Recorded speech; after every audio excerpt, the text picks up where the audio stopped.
Have you ever noticed that sometimes the most important truths are hidden in plain sight? We walk past them, we skim over them, we even talk about them, yet somehow we miss their power. That's exactly what happened with one of the most important words Jesus ever spoke. It wasn't tucked away in a secret code. It wasn't buried in some dusty scroll. And it wasn't about charts, timelines, or complicated theories. No, it was a single sentence. A verse so short that most people read it and keep moving. But that verse, it carries the key to one of the greatest mysteries of the faith. Think about this. While believers all around the world debate about signs of the end, about blood moons, wars, pandemics, and political unrest, Jesus quietly gave us something different.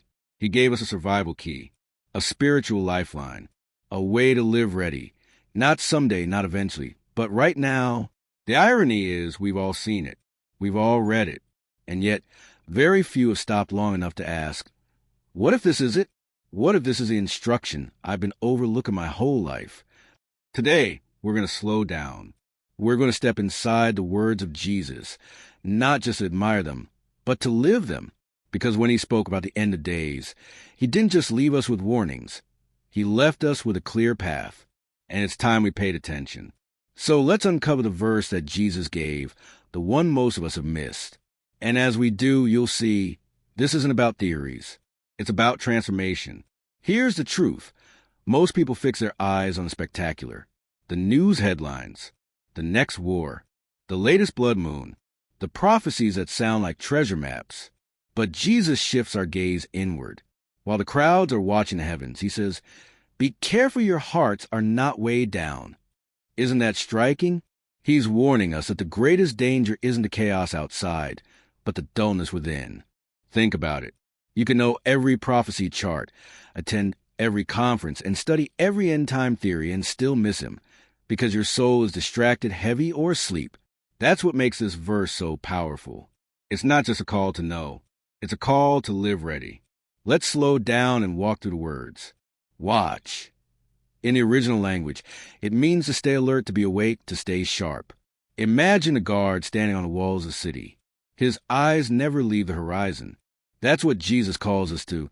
Not paranoia, not fear, but spiritual alertness. Pray always. This is a suggestion to simply say more prayers. It's an invitation to constant connection. Prayer here means staying in tune, like keeping your heart aligned with God's voice. Not stiff rituals, but relationship, like breathing, quiet but constant, that you may be counted worthy. Notice the purpose. Watching and praying aren't empty activities. They lead to something. They shape us into people approved, people who can stand when others fall, people aligned with heaven when the earth shakes. And then comes a promise to escape, not escape like cowardice, not running away, but divine protection, shielding. The kind of escape that doesn't just remove you from danger, but places you into safety. The safety of standing before the Son of Man. Let's be honest. In our world today, the greatest war isn't just in nations or politics. It's in our attention. We are bombarded by distractions, endless scrolling, news cycles that never stop, debates that consume our energy. Even religious busyness, yes, even ministry, can become a substitute for intimacy. And here lies a subtle trap. Distraction disguised as devotion. People binge on prophecy videos. They consume endless teachings. They can quote timelines. But their prayer life? Dry. Their intimacy with Jesus? Distant. It's like eating fast food at a feast. You feel full, but you're not nourished. Jesus warns us of three heavy weights in Luke 21, verse 34. Indulgence, drunkenness, and the anxieties of life. These aren't just literal. They're symbolic. Some are drunk on information, some weighed down by worry, and some numbed by constant busyness. And he says, be careful, because that day will come on you suddenly like a trap. So the question becomes, how do we actually live this verse? How do we watch and pray always, not just occasionally? Let's make it simple. One way is through what I call the 3x3 rule. 3 pauses, 3 minutes each, every day. Morning, midday, evening. In the morning, ask, Lord, help me not to miss your will today. At midday, pause and ask, Where's my heart drifted? At night, reflect, what do I need to surrender before sleep? Small moments, but consistent. And over time, they build a rhythm of alertness. Another practice? Fasting. But not just food. Try fasting from noise. Take a break from the endless stream of news or social media. Or fast from vanity, from the things that feed your flesh but starve your spirit. And then the trio of readiness: word, prayer, obedience. Read Scripture not just for knowledge, but for transformation. Pray not just a request, but to align. Obey not later, but immediately. That's how the verse moves from ink on a page to life in your soul. But how do you know if it's working? How do you know if you're truly living Luke 21, verse 36? Here are some signs. Peace in chaos. While others panic at the headlines, your spirit stays anchored. Not because you're naive, but because your eyes are on Jesus, not the storm.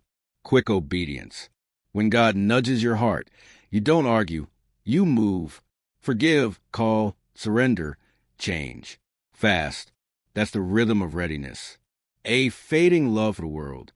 Things that once distracted you lose their grip. Holiness starts to taste sweeter than indulgence. And yet, there are traps we must avoid. Some think worthy means perfect, but it doesn't. It means aligned, surrendered, positioned. Others substitute endless content for real prayer. 6 sermons a day, but no personal conversation with God. That's a danger. Remember the parable of the 10 virgins in Matthew 25?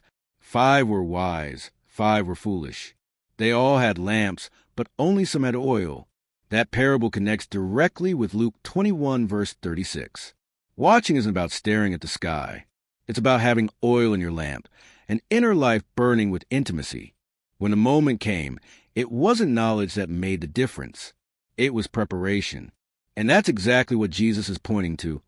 Not how much you know, but how much you're aligned with Him. Let's be clear. Jesus isn't calling for a seasonal burst of devotion, not a conference high, not a Sunday-only rhythm. He's calling for a lifestyle, watching and praying always, at all times, like breathing, like a soldier in constant readiness, like a bride awaiting her groom. It's about daily rhythm, not dramatic moments. Quiet faithfulness, the kind that may not impress people, but it prepares you to stand before the Son of Man. And here's the beauty. When you live this way, you don't just survive the times. You shine in them. You become a watchman, a light, a person others look to when the world shakes, because you're anchored in something deeper. So here's the picture.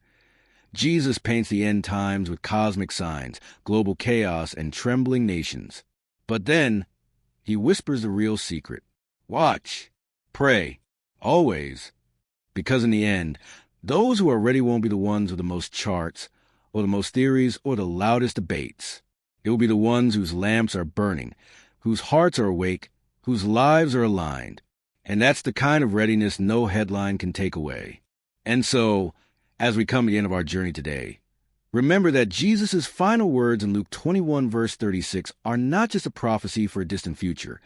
They are a present call, an urgent invitation, a door open for anyone willing to listen, believe, and respond with their whole heart. Think about this. None of us knows the exact day or hour. No scholar, no prophet, no teacher can give you a certain timetable. But that is precisely what makes Jesus' words so precious. He is not calling us to be obsessed with predicting the future. He is calling us to live awake in the present. So be on your guard and pray always that you may have the strength to escape all that is about to happen and to stand before the Son of Man. That is not just a warning. It is a promise that if we are watchful, if we are persistent in prayer, if we keep our hearts fastened to the Lord, there will be supernatural strength to stand firm, not by our own power, but by His grace. You might be hearing these words in a small room or in a crowded city or perhaps in a very difficult time of life. But know this, Jesus sees you. He knows where you are, and He is calling you to be awake, to pray, and to trust Him right now. It does not matter how many times you've failed. It does not matter how long you've been lost. In this very moment, He is reaching out, inviting you into true readiness, a readiness not based on whether you are perfect, but on whether you are clinging to the one who is perfect. So today, what will you choose? Will you continue to live in distraction, or will you decide to be awake, to pray, and to walk in the light? Because one day, the trumpet will sound one day. The Son of Man will come in glory, and on that day, the only thing that will matter is, are you standing firm in him?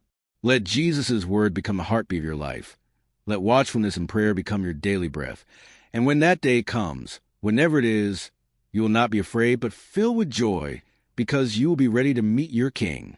And that is what matters most.